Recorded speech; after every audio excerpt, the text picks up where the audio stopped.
आता आपण जाऊया थेट पुण्याला आपले प्रतिनिधी अमोल धर्माधिकारी यांच्याकडे। अमोल, खरं तर आपण जर पाहिलं तर विजयाचा गुलाल उधळला जातोय, भाजपचा वरचष्मा या निवडणुकीच्या निकालामध्ये।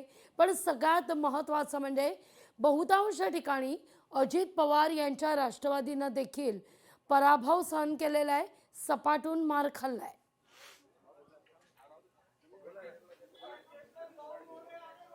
खरं तर आपण पाहिलं की पुणे जिल्ह्यामध्ये अजित पवारांचीच हवा असल्याचं पाहायला मिळते। पुणे जिल्ह्यामध्ये एकूण 14 नगर परिषदा आणि 3 नगरपंचायतीच्या निवडणूक होता, ज्यामध्ये सर्वात जास्त नगराध्यक्ष हे अजित पवारांच्या राष्ट्रवादीचे निवडून आलेले आहेत। एकूण 9 नगराध्यक्ष हे अजित पवारांचे निवडून आलेले आहेत। एक नगराध्यक्ष जे माळेगावची पहिलीच नगरपंचायतीची निवडणूक झालेली होती, तिथं चिठ्ठी उधळण्यात आलेली होती, ज्याच्यामध्ये एक अपक्ष महिला आहे, त्यांची लॉटरी लागलेली आहे आणि त्या नगराध्यक्ष झालेल्या आहेत। 2 नंबरला भाजप आणि 3 नंबरला शिवसेना अशी परिस्थिती पुणे जिल्ह्यामध्ये पाहायला मिळते। आणि त्यामुळे पुणे जिल्ह्यात जर चित्र पाहिलं तर ग्रामीण भागांमध्ये अजित पवारांचा दबदबा असलेला पाहायला मिळते।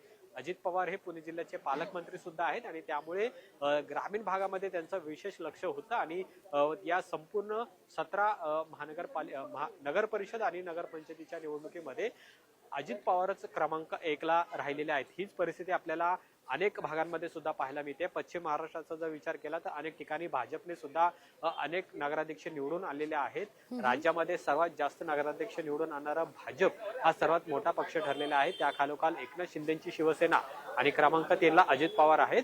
पश्चिम महाराष्ट्रात सुद्धा अजित पवारांना बऱ्यापैकी यश मिळालेलं आहे, पण पुण्यातला जर विचार केला तर क्रमांक 1 ला अजित पवार आहेत आणि एकूण 9 नगराध्यक्ष त्यांचे निवडून आलेले आहेत आणि त्यामुळे कार्यकर्त्यांमध्ये सुद्धा मोठा उत्साह आहे। अजित पवार सुद्धा आता यावर काय प्रतिक्रिया देतात हे सुद्धा पाहणं महत्त्वाचं आहे। अनेक ठिकाणी अजित पवार हे महायुतीच्या विरोधात किंवा महाविकास आघाडी सोबत म्हणजे स्थानिक आघाडी करून लढलेले होते। सगळ्यात महत्त्वाचं म्हणजे इंदापूरमध्ये आपण पाहिलं की राष्ट्रवादी काँग्रेसचे जिल्हाध्यक्ष राहिलेले प्रदीप गारटकर यांनी बंडखोरी करत तिथली जी स्थानिक आघाडी आहे त्यांच्यासोबत निवडणूक लढवलेली होती, ज्याच्यामध्ये भाजपचा त्यांना पाठिंबा होता, राष्ट्रवादी काँग्रेस शरद पवार यांच्या पक्षाचा पाठिंबा होता, पण तिथे त्यांचा पराभव झालेला आहे आणि तिथं अजित पवारांचे भरत शाह हे निवडून आलेले आहेत आणि त्यामुळे इंदापूरमध्ये सुद्धा धक्कादायक निकाल लागलेला आहे। इकडं भोरमध्ये आपण पाहतोय की जिथं अनेक वर्षे संग्राम थोपटे यांची सत्ता होती, तिथं सुद्धा अजित पवारांनी सुरुंग लावलेला आहे आणि तिथं शंकर मांडेकर यांनी सुद्धा आपला नगराध्यक्ष निवडून आलेला आहे। अशी परिस्थिती